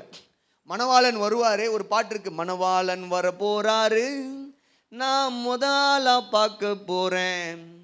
பாருங்க, ஒருவேளை அவங்க 10 பேரும் பாடியிருந்தாங்கன்னா, மானாட்டம் ஆடுவேன், அப்புறம் மயிலாட்டம் ஆடுவேன், குயிலாட்டம் ஆடுவேன், எல்லாம் மானு மயில் குயில் 10 என்ன பண்ணுதுன்னா மணவாளன் வருவார்னு சொல்லுங்க காத்துக்கிட்டு இருக்குது. எல்லாம் 10 மானு 10 குயில், எல்லாம் மானு மயில் குயில் எல்லாம் ஆயத்தமாக காத்துக்கிட்டு இருக்குது. மணவாளன் வராரு வராரு வராரு வராருன்னு. இதில் 5 மயிலா குயிலான்னு தெரியல, 5 பேர் ஆயத்தத்தை இழந்து போயாச்சு. கவனிக்கிறீங்களா? 5 பேருடைய விளக்குல என்ன இல்லை. ஆயத்தம் இல்லை. மணவாளன் வந்தா மணவாளன் கூட போகிறதற்கு இவர்கள் ஆயத்தமா இல்லை. மணவாளன் யாரை அழைத்து கொண்டு போவார்? யார் விளக்கு அணையாமல் எரிந்து கொண்டிருக்கிறார்களோ அவர்களை அழைத்து கொண்டு போவார். அல்லேலூயா. யாருடைய விளக்கு அணைஞ்சு போய் இருக்குதோ, யாருக்கிட்ட நெருப்பு இல்லையோ, தேவன் அவர்களை அழைத்த அந்த அழைப்புல யார் நிலைத்திருக்கவில்லையோ, அந்த அழைப்பு யாருக்குள்ள கொழுந்து விட்டு எரிகிறது, அணைந்து போய்விட்டதோ, அவர்களை மணவாளன் அழைப்பது இல்லை, தேவனுடைய ராஜ்யத்தில் பிரவேசிக்க செய்வதில்லை. ஆமென் சொல்லுங்க. அதனாலதான் வெளிப்படுத்தின விசேஷம் 7 சபைகளுக்கு ஆண்டவர் செய்தியை கொடுக்கிறாரு. கவனிக்கிறீங்களா? எத்தனை சபைகளுக்கு? 7 சபைகளுக்கு. இதுல சிமிர்னா சபையும் பிலதெல்பியா சபையும் தவிர்த்து மற்ற எல்லா சபைகள் மீதும் ஆண்டவர் என்ன பண்றாருன்னா குற்றஞ்சாட்டுகிறார். சிமிர்னா பிலதெல்பியா தவிர்த்து மற்ற எல்லா சபைகளையும் கர்த்தர் என்ன பண்ணாரு? குற்றஞ்சாட்டுகிறார். அதுல முதல் சபை எதுன்னா எபேசு சபை. எபேசியர் பட்டணத்துக்கு எழுதின நிருபம், எபேசியர் நிருபம் இருக்கு பாத்தீங்களா, இந்த சபை தான். கவனிக்கிறீங்களா?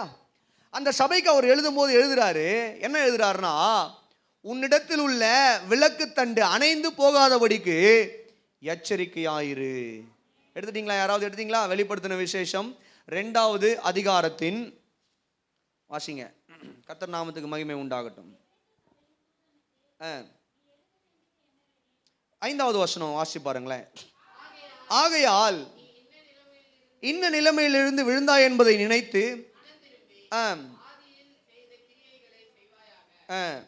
இல்லாவிட்டால் நான் சீக்கிரமாய் உன்னிடத்தில் வந்து நீ மனம் திரும்பாத பட்சத்தில் உன் விளக்கு தண்டை அதனிடத்தில் நின்று நீக்கி விடுவேன். ஆமென். ஆண்டவர் இந்த வார்த்தை யாருக்கு பேசுறாரு? மனம் திரும்பாதவனுக்கு அல்லமா. யாருக்கு? மனம் திரும்பாதவனுக்கு அல்ல. எபேசு சபைக்கு என்று சொல்லும் பொழுது கட்டிடத்துக்கு அவர் பேசல, இந்த கட்டிடத்துக்கு அவர் பேசல, கட்டிடத்துக்கிட்ட அவர் பேசல, சபைக்குள்ளார இருக்கிற ஜனங்க கிட்ட பேசுகிறார். அல்லேலூயா. சபைக்குள்ள இருக்கிற ஜனங்க கிட்ட சொல்றாரு, இன்ன நிலைமையிலிருந்து நீ விழுந்தா என்பதை சிந்தித்து என்ன பண்ணுனா மனம் திரும்பு, இல்லை என்றால் நான் உன்னுடைய விளக்கு தண்டை என்ன பண்ணுவேன் உன்னிடத்திலிருந்து. அப்ப கவனிங்க, நாம் தேவனுடைய ராஜ்யத்துக்குள்ள பிரவேசிக்க வேண்டுமானால் இன்னைக்கு தேவனுடைய ராஜ்யத்தின் நிழலாட்டத்தை பூமியில் அனுபவித்துக் கொண்டிருக்கிறோம் சபையின் மூலமாக. ஆனால் வரப்போகிற final kingdom, eternal final kingdom, நித்திய ராஜ்யம், அசைக்கப்படாத ராஜ்யத்துக்குள்ள நாம் பிரவேசிக்க வேண்டுமானால் தேவன் நம்மை அழைத்திருக்கிறார். பார்த்தீங்களா? ராஜ்யத்துக்குரியவர்களாய் ராஜ்யத்துக்குள்ள பிரவேசிக்கணும்னு சொல்லிட்டு இந்த அழைப்புல உறுதியா இருக்கணும். ஆமென்.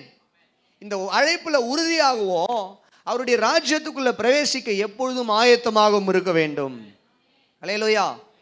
அங்க பாருங்க, அந்த 5 கன்னிகைகள் அவர்களுடைய விளக்கு எண்ணெய் தீர்ந்து போனது நிமித்தம் அவர்கள் என்ன பண்ணாங்கன்னு சொல்லிக்கிட்டீங்கன்னா, மணவாளனுடைய வருகையில மணவாளனோடு கூட அவர்கள் அந்த திருமண விருந்துக்குள்ள பிரவேசிக்க முடியவில்லை. அப்போ கவனிங்க, 10 பேரும் வெயிட் பண்ணிட்டு இருக்கிறாங்க. எல்லாரும் கிறிஸ்தவர்கள் தான், கும்பலா இருக்கிறாங்க, எல்லாரும் சபைக்குள்ளதான் இருக்கிறாங்க.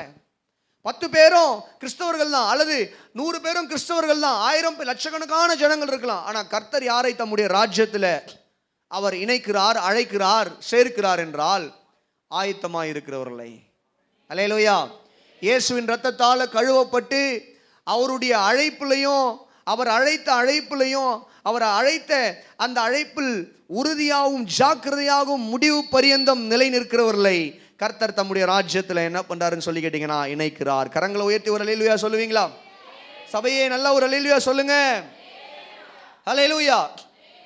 நிறைய வேத அறிஞர்கள் இந்த ஊமைகள் எல்லாம் என்ன பண்றாங்கன்னு சொல்லி கேட்டீங்கன்னா குழப்பி விட்டுடுறாங்க, பயங்கர கன்ஃபியூஸ் பண்ணிடுறாங்க. என்ன கன்ஃபியூஷனு?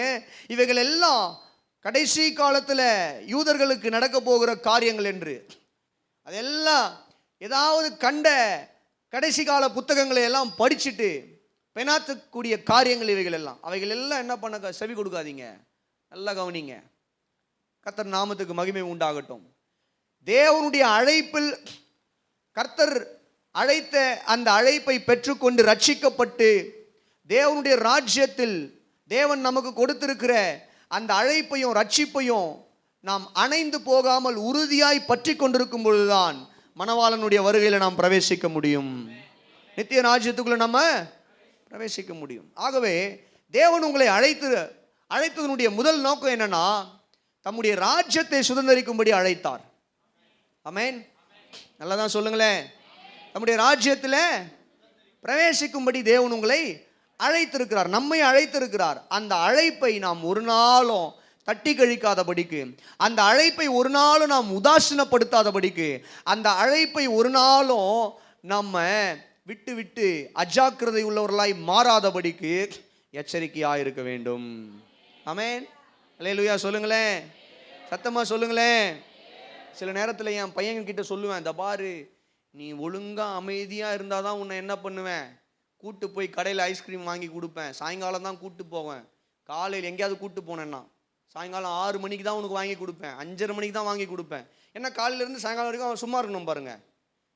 அவன் சேட்டை அடக்கணும்னா, சாயங்காலம் உனக்கு ஐஸ்கிரீம் வேணும்னா சேட்டை பண்ணக்கூடாது, அமைதியாக வரணும் பாருங்க. அந்த நாள் முழுக்கமே என்ன பண்ணுவான்னா, கொஞ்சம் ரைட்டு, சாயங்காலம் ஐஸ்கிரீமு கிடைக்க போகுது, சாக்லேட் கிடைக்க போகுது, அமைதியாக இருப்போம், சேட்டை பண்ணாமல், அப்பா சொல்கிறத எல்லாம் கேட்போம். அது பண்ணான்னா கிடையாது, சேட்டை பண்ணா கிடையாது. அப்பப்போ அதை ரிமைண்ட் பண்ணிக்கிட்டே இருப்பேன். ஐஸ்கிரீம் வேணுமா வேணாம், ஏதாவது சேட்டை பண்ணுவான். என்னப்பா ஐஸ்கிரீம் வேணுமா வேணாம், சரிப்பா ஓகேப்பா நான் சொல்கிறேன். அல்லேலூயா. இந்த காலை வேளையில் தேவனுடைய ராஜ்யமும் அப்படித்தான். தேவன் நமக்கு கடைசியாக தான் அந்த நித்திய ராஜ்யத்துக்குள்ளே பிரவேசிக்க செய்ய போகிறார். அது வரைக்கும் இந்த பூமியில் நாம் அந்த அழைப்புலை ஜாக்கிரதையும் உறுதி உள்ளவர்களாய் வாழ வேண்டும். கரங்களை தட்டியோ உயர்த்தியோ ஒரு அல்லேலூயா சொல்லுங்க. அல்லேலூயா. அது ஒரு மேன்மையான அழைப்புமா, உன்னதமான அழைப்பு. அல்லேலூயா. ஒரு ஆச்சரியமான ஒரு இடத்துக்கு நம்ம எல்லாரும் போக போகிறோம். அல்லேலூயா. அதுதான் தேவனுடைய ராஜ்யம் என்கிற ஒரு இடம். அல்லேலூயா. அல்லேலூயா. பாருங்க, நம்ம எல்லாம் பூமிக்குரிய காரியங்களை கேட்டு கேட்டு திடீர்னு பரலோக ராஜ்யத்தையும் நித்திய ராஜ்யத்தையும் குறித்து பேசும்பொழுது நமக்கு ஒரு இன்ட்ரெஸ்டே இல்லாத மாதிரி போயிடுச்சா இல்லையா? எத்தனை பேருக்கு தேவனுடைய ராஜ்யத்தின் மீது வாஞ்ச இருக்குது? அல்லேலூயா சொல்லுங்களேன், சத்தமா சொல்லுங்களேன். வெளிப்படுத்தின விசேஷம் முதல் 7 அதிகாரத்தை நீங்க படிச்சு பாருங்க வீட்டில் இருக்கும்போது. தேவனுடைய ராஜ்யம், பரலோக ராஜ்யம், பரலோகத்துக்குள்ள நடக்கிற அந்த காரியங்களை எல்லாம் பாருங்களேன். அதெல்லாம் பார்க்கும் போதே மகிமையா இருக்கும். அந்த காரியங்களை எல்லாம் படிக்கும்போது ரொம்ப மகிமையா இருக்கும். ஆஹா, இப்படிப்பட்ட இடத்துக்குள்ளேயா நம்ம பிரவேசிக்க போகிறோம். இந்த மாதிரி ஒரு இடத்துக்கு ஆண்டவர் நம்மை அழைத்திருக்கிறார். ஒரு அல்லேலூயா சொல்லுங்க, சத்தமா தான் சொல்லுங்களேன். கர்த்தர் நாமத்துக்கு மகிமை உண்டாவதாக. ரெண்டாவதாக 2 குறிப்பு மாத்திரம் நான் சொல்லி முடிக்கிறேன் இன்னைக்கு. ரெண்டாவதாக தேவன் நம்மை ஏன் அழைத்திருக்கிறார்? முதலாவதாக பார்த்தோம், தேவனுடைய ராஜ்யத்தில் பிரவேசிக்கும்படி, தேவனுடைய ராஜ்யத்தை சுதந்தரிக்கும்படி தேவன் நம்மை அழைத்தார். இரண்டாவதாக வாசிக்கலாம், 1 தெசலோனிக்கேயர் 4வது அதிகாரத்தின் 1 தெசலோனிக்கேயர் 4வது அதிகாரத்தின் 7வது வசனத்தை வேகமாய் வாசிக்க கேட்போம். வாசிப்பா தம்பி, கரெக்ட் தான். தேவன் நம்மை அசுத்தத்திற்கு அல்ல பரிசுத்தத்திற்கே அழைத்திருக்கிறார். ஆமென். நல்ல ஒரு அல்லேலூயா சொல்லுங்க. தேவன் நம்மை சுவிசேஷத்தின் மூலமாய் அழைத்திருக்கிறார். சுவிசேஷம் என்றால் இயேசு கிறிஸ்துவினுடைய பிறப்பு, பாடு, மரணம், உயிர்த்தெழுதல், மறுபடியும் அவர் வரப்போகிறார் என்கிற செய்தியை நம்ம விசுவாசித்து இன்னைக்கு என்ன பண்ணப்பட்டிருக்கிறோம்? சபையில் ரட்சிக்கப்பட்டு இணைக்கப்பட்டிருக்கிறோம். ஆமென். நல்ல ஒரு அல்லேலூயா சொல்லுங்க. சுவிசேஷத்தை கேட்டு ரட்சிக்கப்பட்டு இன்னைக்கு தேவனுடைய ராஜ்யத்தில் இணைக்கப்பட்டிருக்கிற நாம், தேவன் நம்மை அழைத்ததான 2வது நோக்கத்தை நம்முடைய நினைவில் நாம் கொள்ள வேண்டும். என்னன்னா, அழைத்து நம்மை ரட்சித்து தேவன் இன்னைக்கு தேவனுடைய ராஜ்யத்தில் நம்ம ஏன் வைத்திருக்கிறார்? ஏனென்றால், நல்லா கவனிங்க, நாம் பரிசுத்தவான்களாய் இந்த பூமியில வாழும்படிக்கு. ஆமென். நாம் பரிசுத்தவான்களாய் இந்த பூமியில வாழும்படிக்கு. தொடர்ந்து அநேக வசனங்களை காட்ட முடியும். 1-2 வசனங்களை மாத்திரம் நம்ம வாசிடலாம். 1 கொரிந்தியர் 1வது அதிகாரத்தின் 2வது வசனம். 1 கொரிந்தியர் 1வது அதிகாரத்தின் 2வது வசனம். கொரிந்துவிலே கிறிஸ்து இயேசுவுக்குள் பரிசுத்தமாக்கப்பட்டவர்களாயும் பரிசுத்தவான்கள் ஆகும்படி அழைக்கப்பட்டவர்கள். ஒரு அல்லேலூயா சொல்லுங்களேன். ஏன் கர்த்தர் நம்மை அழைத்திருக்கிறார்? பரிசுத்தவான்களாகவும் அழைத்திருக்கிறார். அல்லேலூயா. பரிசுத்தவான்களாய் வாழும்படி அழைத்திருக்கிறார். அந்த வசனம் சொல்ல வருகிற சத்தியம் என்ன? தேவன் நம்மை ஏன் அழைத்திருக்கிறார் என்றால், நாம் பரிசுத்தவான்களாய் இந்த பூமியிலே வாழும்படி தேவன் நம்மை அழைத்திருக்கிறார்.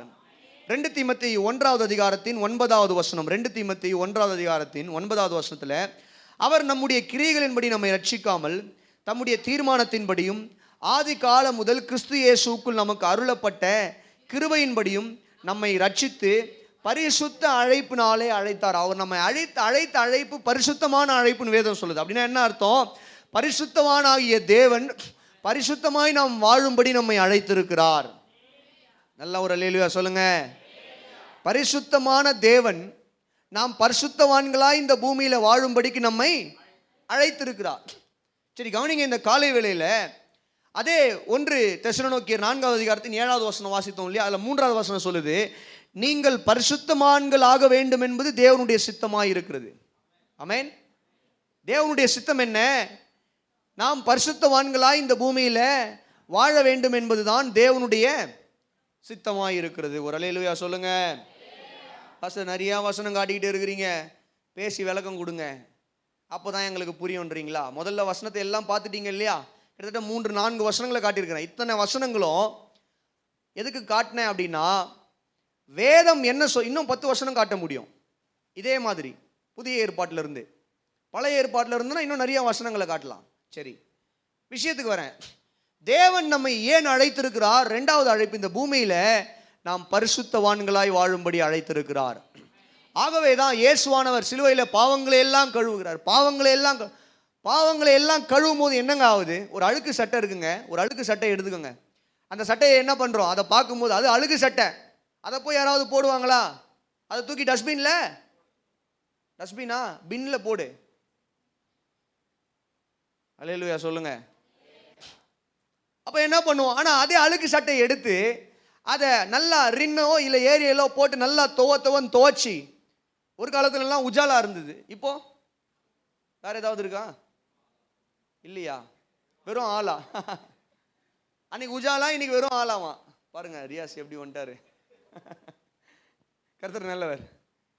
அப்ப கவனிங்க, எதையாவது ஒண்ணு போட்டு அந்த அழுக்க வெண்மையாக்கி மறுபடியும் ஆங்கர்ல மாட்டும் பொழுது எடு, இப்போ இது வெள்ளை சட்டை, இப்போ இது என்னது? மறுபடியும் அந்த அழுக்கு சட்டைன்னு சொல்லுவீங்களா? சொல்லுங்க. ஏன்னா அதுல இருந்து அழுக்கு எல்லாமே கழுவப்பட்டு சுத்தமாகி விட்டாயிட்டு. அதே போலதான் இந்த காலை வேளையில கவனிங்க, இயேசுவானவரை விசுவாசித்து அவருடைய ராஜ்யத்துக்குள்ள, இயேசு சிலுவையில் எனக்காக மரித்தார், உயிர்த்தார், அவர் எனக்காக வரப்போகிறார் என்கிற சத்தியத்தை விசுவாசித்து பிதா குமாரன் பரிசுத்த ஆவியின் நாமத்தில் ஞானஸ்நானம் எடுத்து இன்னைக்கு சபையில் இணைக்கப்பட்டிருக்கிற நம்ம எல்லாருடைய பாவங்களும் கழுவப்பட்டு நாம் பரிசுத்தவான்களாக இருக்கிறோம். கரங்களை தட்டியோ உயர்த்தியோ ஒரு அல்லேலூயா சொல்லுங்க. உண்மைதாங்க. முன்பு ஒரு காலத்துல நம்ம எல்லாருமே ஏதோ ஒரு விதத்துல தேவனுக்கு பிரியமில்லாத காரியங்களை செய்தோம். உண்மைதான்.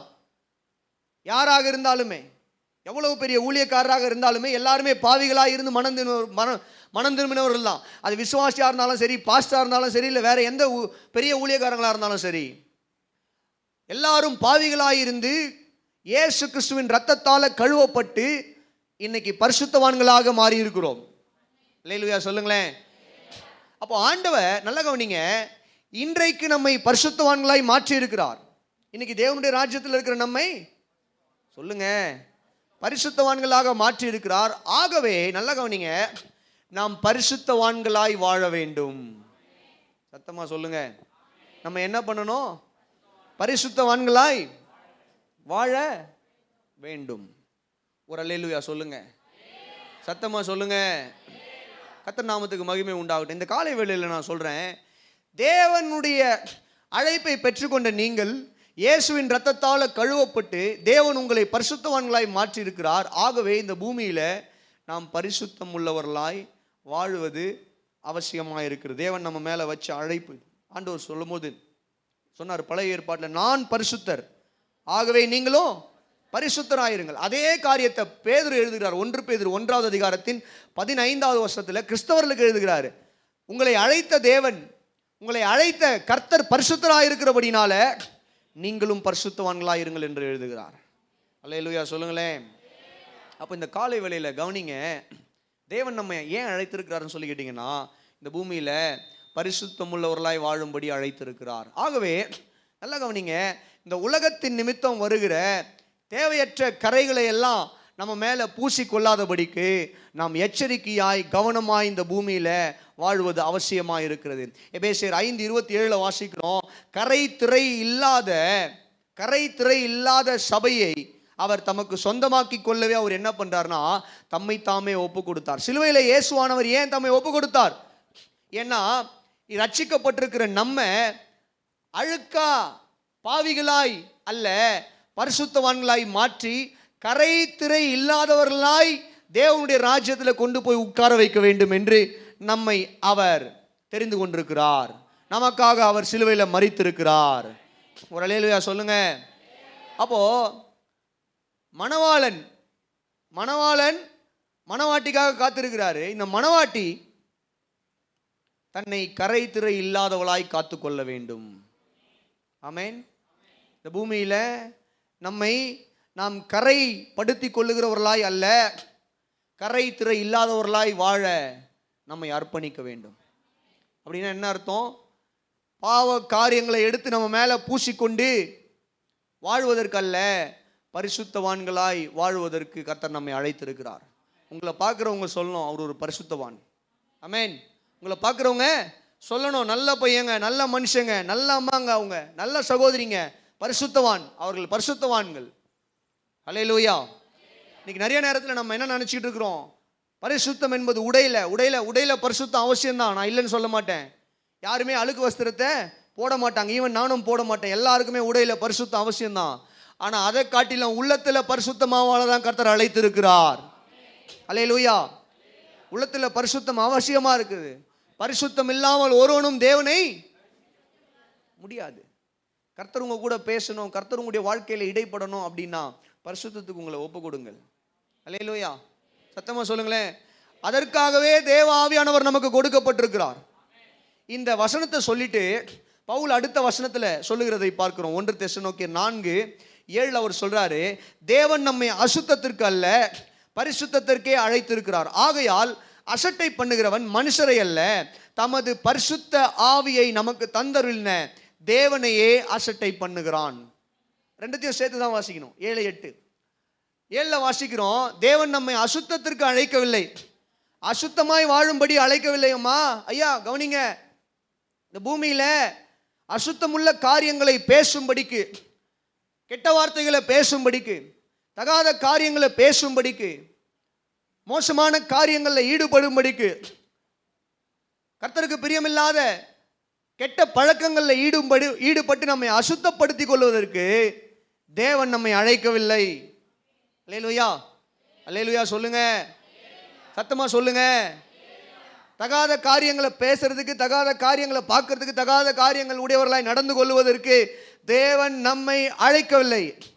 ஆனா இதை அசட்டை பண்ணிவிட்டு மறுபடியும் அந்த தகாத காரியங்களில் போய் ஈடுபடுகிற மனுஷன், வேதம் சொல்லுது, மனுஷனை அல்ல பரிசுத்த ஆவியானவரையே அசட்டை பண்ணுகிறான்.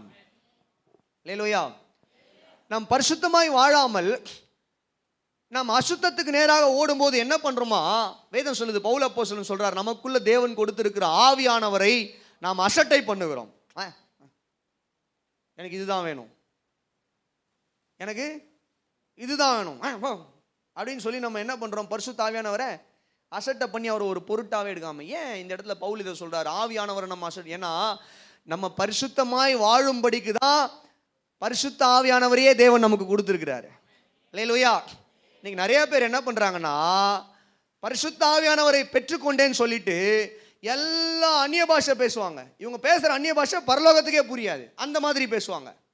எல்லா அந்நிய பாஷை பேசுவாங்க, எல்லா ஜெபம் பண்ணுவாங்க, வானத்துக்கும் பூமிக்கும் குதிப்பாங்க, எல்லாம் பண்ணுவாங்க. இங்க இருந்து அங்க விட்டீங்கன்னா போதும், இந்த லாஸ்ட்ல அந்த லாஸ்ட்டுக்கு உருளுவாங்க.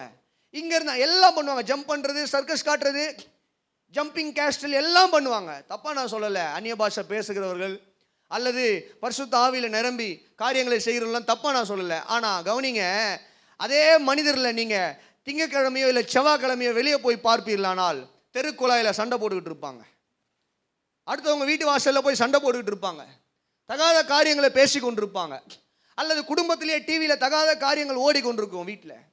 இதெல்லாம் எந்த ஆவியானவர் எந்த ஆவியானவருடைய நடத்துதல் அம்மா? எந்த ஆவியானவருடைய நடத்துதல் இது?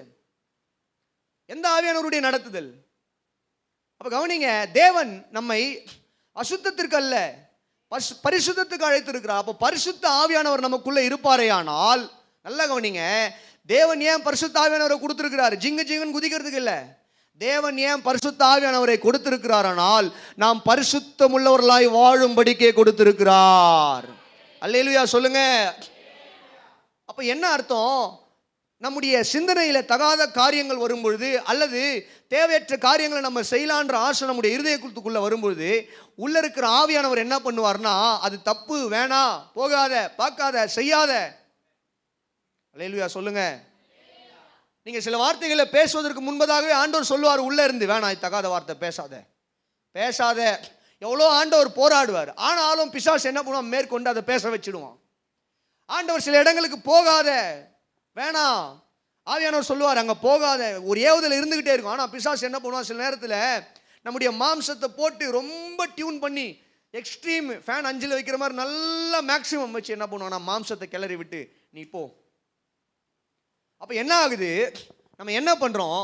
தேவ ஆவியானவரை அசட்டை பண்ணிவிட்டு நம்ம என்ன பண்றோம்னு சொல்லி கேட்டீங்கன்னா, அசுத்தத்திற்கு நேராய் சில நேரங்களில் ஓடி போகிறோம். எதுக்காக நான் இதை சொல்றேன்? தேவன் உங்களையும் என்னையும் அசுத்தத்திற்கு அழைக்கவில்லை, பரிசுத்தத்திற்கு அழைத்தார். கரங்களை உயர்த்தியோ தட்டியோ ஒரு அல்லேலூயா சொல்லுங்க. அல்லேலூயா. அப்ப பரிசுத்தமாய் வாழ வேண்டுமானால், பரிசுத்தத்தை குறித்து ஒரு பெரிய சப்ஜெக்ட். அது நீங்க பாத்தீங்க அப்படின்னா, பரிசுத்தம், பரிசுத்தமாக்கப்படுதல், பூரணமாக்கப்படுதல், இவைகளெல்லாம் நம்ம என்ன பண்ணலாம்னு சொல்லி கேட்டீங்கன்னா, ஒரு பெரிய ஒரு காரியம். அது நான் இன்னொரு நாள் வேதத்திலிருந்து தெளிவாக ஒரு நாள் ஃபுல்லாகவே பரிசுத்தத்தை குறித்து பிரசங்கம் பண்ணணும். ஆமீன் சொல்லுங்களேன். அல்லேலூயா சொல்லுங்களேன். அப்படின்னு நான் வாஞ்சித்து கொண்டிருக்கிறேன். நிச்சயமாக கட்டாயமாக ஒரு நாள் அதை நான் பிரசங்கம் பண்ணுவேன். அல்லேலூயா. கர்த்தர் நல்லவராக இருக்கிறார்.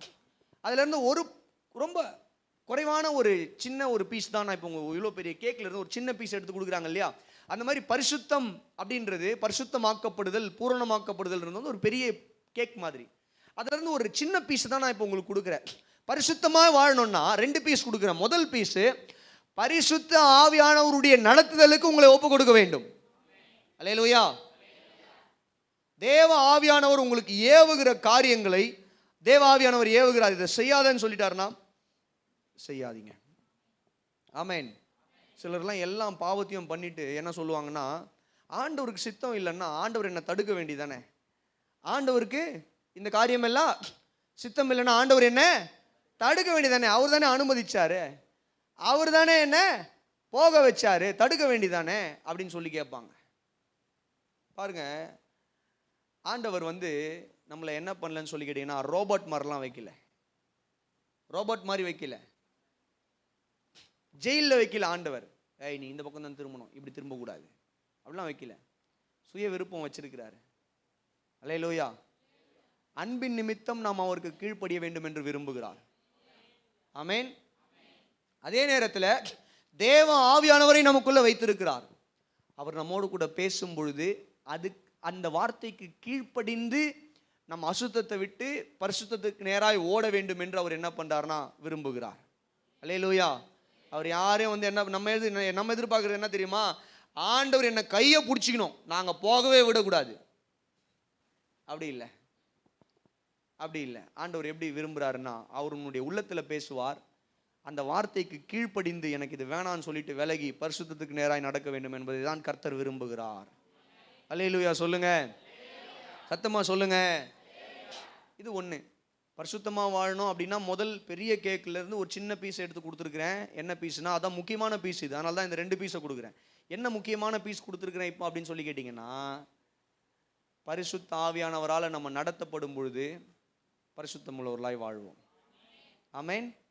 பரிசுத்த ஆவியானவரை அசட்டை பண்ணிட்டு நம்ம போவோம் அப்படின்னா நம்ம அசுத்தத்துக்கு நேராக தான் ஓடுவோம். ஒன்று. ரெண்டாவது, வேதம் சொல்லுகிறது இல்லையா, துன்மார்க்கனுடைய ஆலோசனையில் நடவாமலும் பாவிகளுடைய வழியில் நில்லாமலும் பரியாசக்காரர் உட்காரும் இடத்தில் உட்காராமலும் கர்த்தருடைய வேதத்தில் இரவும் பகலும் தியானமாயிருக்கிற மனுஷன் பாக்கியவான். அல்லேலூயா சொல்லுங்க. அதுலேயே 2 காரியம் வருது. சரி, நான் சேர்த்து 3 பீஸாக கொடுத்துட்றேன். சரிங்களா? என்னன்னு கேட்டீங்கன்னா, துன்மார்க்கனுடைய ஆலோசனையில நடவாமல், பாவிகளுடைய வழியில, பரியாசக்காரர் உட்காரும் இடத்துல. அப்ப என்ன அர்த்தம்? நீங்க யாரோடு கூட சேர்வீர்களோ அவர்களுடைய குணங்களை கற்றுக்கொள்ளுவீர்கள். ஒரு துன்மார்க்கனோடு கூட நீங்கள் சேர்வீர்களானால் அந்த துன்மார்க்கனுடைய கிரியைகளை கற்றுக்கொள்ளுவீங்க. நான் சொல்லுவேன் அப்பப்போ, என்னுடைய சின்ன வயசுல எனக்கு ஒரு நண்பன் இருந்தான்.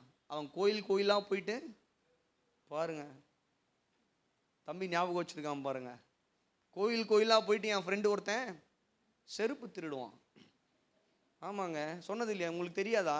தெரியுமா? ஆனாலும் இருந்தாலும் எப்படி பிரதர் நாங்கள் சொல்றது, நீங்கள் பாஸ்டராக போயிட்டீங்களே, பலிபீடத்தில் நின்று பிரசங்கம் பண்ணிட்டு இருக்கீங்க, டக்குன்னு நாங்கள் சொல்லிட்டா உங்களுக்கு அவமானமாக போயிடுமே அப்படின்னு அமைதியாக இருந்தீங்களா? விவரம் தெரிஞ்சவங்க. செருப்பு திருடுறவன் இருந்தான் பாருங்க, அவன் கூட சேர்ந்தேன். என்னையும் போய் ஒரு தடவை செருப்பு திருட வச்சான். ஆனால் அதில் ஹைலைட் என்ன தெரியுமா? கவனிக்கிறீங்களா? ஒரு புது பாட்டா செருப்பு, என்னுடைய பழைய செருப்பை அங்கே கழட்டி விட்டுட்டு அந்த புது பாட்டா செருப்பு, நான் கோயிலில் போய் திருடல, எங்கேயும் கோயிலில் போய் திருடல, கடையில் போய் திருடினேன். அதுலேயும் பாருங்க உத்தமம் கர்த்தருக்கு. அதுலேயும் உத்தமனாக இருந்தேன், திருடுறதுலேயும் உத்தமம். நான் கோயிலில் போய் திருடக்கூடாது, கடை வாசலில் போய் திருடலாம் அப்படின்னு. அவன் என்ன பண்ணுவான், எல்லா கோயிலுக்கும் போவான், இந்து கோயிலுக்கு போவான், சர்ச்சுக்கு, இந்த மாதிரி சபை நடந்துட்டு இருக்கும், போய் எங்கேயாவது உட்காருவான். ஆறாவது நடந்துட்டு இருக்கும்போது பாதியிலே எழுந்து வெளியே போவான், அப்படியே செருப்பு பார்ப்பான், எது நல்லா இருக்குது அதை போட்டு வந்துட்டே இருப்பான். இல்லைங்க, பயப்படாதீங்க, நம்ம சபையில் யாரும் அப்படி இல்லை. ஆமென். இல்லை பிரதர், சபையில் இருக்கிறவங்கள பார்த்து பயம் இல்லை, உங்களை பார்த்து தான் எங்களுக்கு பயமா இருக்குன்றீங்களா? கர்த்தர் நல்லவர். ஆமென். அப்போ என்னாச்சுன்னா, நான் போய் என்னுடைய அந்த பழைய செருப்பை கழட்டி விட்டுட்டு புது செருப்பை, நல்ல பாட்டா செருப்புங்க, சூப்பரான செருப்பு போட்டு வந்துட்டேன். ஸ்கூல் படிக்கிற காலம் அது. ஸ்கூலுக்குள்ளே வந்துட்டேன், லஞ்ச் பிரேக்கில் நடக்குது இவைகள் எல்லாமே. ஸ்கூலுக்குள்ளே வந்துட்டு கிரவுண்டில் போயிட்டு இருக்கும்போது என் மனசு குத்துது பாருங்க, இருதயம். பாவம் பண்ணிட்டடா நீ, பாவம் பண்ணிட்ட. அப்பா பாஸ்டரா இருக்கிறாரு, அப்போ மேலே நடக்கும், சண்டே ஸ்கூல்லாம் எடுக்கிற, சின்ன பிள்ளைங்களுக்கு வசனம்லாம் சொல்லி கொடுக்குற, போய் செருப்பு திருடி இருக்கிறியே. ரொம்ப வேதனையாயிடுச்சு. என்ன பண்ண, மறுபடியும் போனேன், அந்த செருப்பு அங்கே கழட்டி விட்டு என் பிஞ்சு போன செருப்பே போட்டு வந்துட்டேன். அல்லேலூயா சொல்லுங்க, சத்தமா சொல்லுங்க. ஆமென். கர்த்தர் நாமத்துக்கு மகிமை உண்டாவதாக. நான் என்ன சொல்ல வரேன்னு சொல்லிக்கிட்டீங்கன்னா, நிறைய லீவ் போடுற ஒருத்தன் கூட சேர்ந்து அவன் என்ன பண்ணுவான், டே லீவ் போடுறா பார்த்துக்கலாம், அதெல்லாம் ஒன்றும் இல்லை சொல்லுவானா இல்லையா? நிறைய லீவ் போடுற ஒரு பையன் கூட நம்ம பையன் சேர்ந்தான்னா என்ன பண்ணுவான், டேய் லீவ் போடுறா வாடா பார்த்துக்கலாம், கிளாஸ் ஆகுது ஒன்றும் கிடையாது, வா கடைசியில் எல்லாம் பிட் அடித்து பாஸ் பண்ணிக்கலாம், வா எல்லாம்னா உள்ளே உட்காந்துக்கணும், புரியவா போகுது, போருடா அருவை வா சொல்லுவான். வேலை ஸ்தலங்கள்லையும் லீவ் போடுற ஒருத்தன் கூட சேருங்க, என்னடா சம்பளம், ஒரு நாள் தானே போனா போகுது, வா என்ஜாய் பண்ணலாம் வாழ்க்கையை சொல்லுவான். கரெக்டா சொல்லுங்க. அப்போ நம்ம யாரு கூட சேர்றோமோ அவர்கள் நம்முடைய பரிசுத்தத்திற்கு உதவி செய்கிறவர்களாக இருக்க வேண்டும்.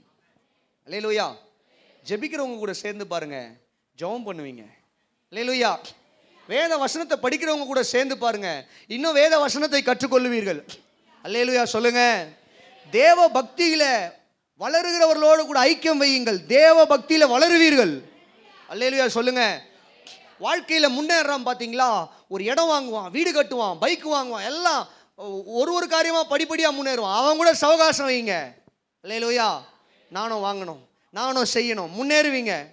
அதை விட்டுட்டு நம்ம துன்மார்க்கம் கூட, பாவி கூட, விளங்காதவங்க கூட, உருப்படாதவங்க கூட, தகாத காரியங்களில் ஈடுபடுறவன், செருப்பு திருடுறவன், திருடன், இவங்க கூட எல்லாம் சேர்ந்தோம்னா நம்முடைய வாழ்க்கையில நாம் பரிசுத்தத்துக்கு நேராக அல்ல, அசுத்தத்திற்கு நேராக தான் ஓடுவோம். அப்போ ரெண்டாவது பீஸ் என்னன்னா, நல்லா கவனிங்க, பரிசுத்தமாக வாழணும்னா முதல்ல ஆவியானவருடைய ஏவுதலுக்கு உங்களை அர்ப்பணிங்க. ரெண்டாவது, துன்மார்க்கனுடைய ஆலோசனைகள் எல்லாம் விட்டு விலகணும், துன்மார்க்கனுடைய ஐக்கியத்தையே விட்டு விலகணும். அல்லேலூயா சொல்லுங்க. இதை குறித்து அடுத்த வாரத்தில் நான் பேசுறேன். அடுத்த வாரத்தினுடைய ஒரு குறிப்பு ஐக்கியம், சரிங்களா, பரிசுத்தத்து. சரி. மூணாவது, கர்த்தருடைய வேதத்தில் இரவும் பகலும் தியானமாக இருக்கிற மனுஷன் பாக்கியவான். ஒரு மனிதன் வேதத்தை படிக்க படிக்க படிக்க படிக்க படிக்க அந்த மனிதன் பரிசுத்தவான் ஆகி கொண்டே இருப்பான். அல்லேலூயா. இந்த வேத வசனம் வந்து நல்லா கவனிங்க. இந்த வேத வசனம் வந்து நம்மை சுத்தம் செய்யக்கூடிய ஒரு மிக முக்கியமான ஒரு டிட்டர்ஜென்ட். அல்லேலூயா. இயேசுவின் ரத்தம் பாவியாக இருந்த நம்மை பரிசுத்தவானா மாற்றிடுச்சு. பரிசுத்தவானாய் மாறி இருக்கிற நம்மை அப்பப்போ நம்ம என்ன பண்றோம்னு சொல்லி கேட்டீங்கன்னா, சில தகாத காரியங்கள் செய்யும் பொழுது இது சரி, இது தப்பு, இது சரி, இது தப்புன்னு இந்த வேத வசனம் என்ன பண்ணுதுன்னா நமக்கு எடுத்து காட்டிக்கொண்டே இருக்குது. அப்போ நம்ம இந்த வேத வசனத்தை படிக்க படிக்க படிக்க படிக்க ஆஹா இவைகள் எல்லாம் தப்பு, வேதம் இவைகள் எல்லாம் தவறு என்று சொல்லுகிறது, வேதம் இவைகள் எல்லாம் அநியாயம் என்று சொல்லுகிறது, வேதம் இவைகள் எல்லாம் அநீதி என்று சொல்லுகிறது, வேதம் இவைகள் எல்லாம் அக்கிரமம் என்று சொல்லுகிறது என்று நம்ம என்ன பண்ணுவோம்னு சொல்லி கேட்டிங்கன்னா, ஒவ்வொரு காரியங்களையும் நம்ம என்ன பண்ணுவோம்னா விட்டு விலகி பரிசுத்தத்திற்கு நேராய் நடப்போம். கரங்களை வைத்து ஒரு அல்லேலூயா சொல்லுங்களேன். ஆகவே இந்த காலை வேளையில கவனிங்க, தேவன் நம்மை அழைத்திருக்கிறார். யார் நம்மை அழைத்திருக்கிறது? எல்லாம் கரங்களை வைத்து சொல்லுங்க. தேவன் என்னை அழைத்திருக்கிறார். தேவன் என்னை அழைத்திருக்கிறார். சத்தமா தான் சொல்லுங்களேம்மா. ஹல்லேலூயா, ஹல்லேலூயா. இயேசு என்னை அழைத்திருக்கிறார். ஏன் அழைத்திருக்கிறார்? அவருடைய ராஜ்யத்தில் சுதந்தரிக்கும்படிக்கு, பரிசுத்தவான்களாய் வாழும்படிக்கு. அல்லேலூயா. ரெண்டையும் மறந்துடாதீங்க. இது தேவன் நம்ம எல்லார் மேலேயும் வச்சிருக்கிற அழைப்பு. ஆமென்.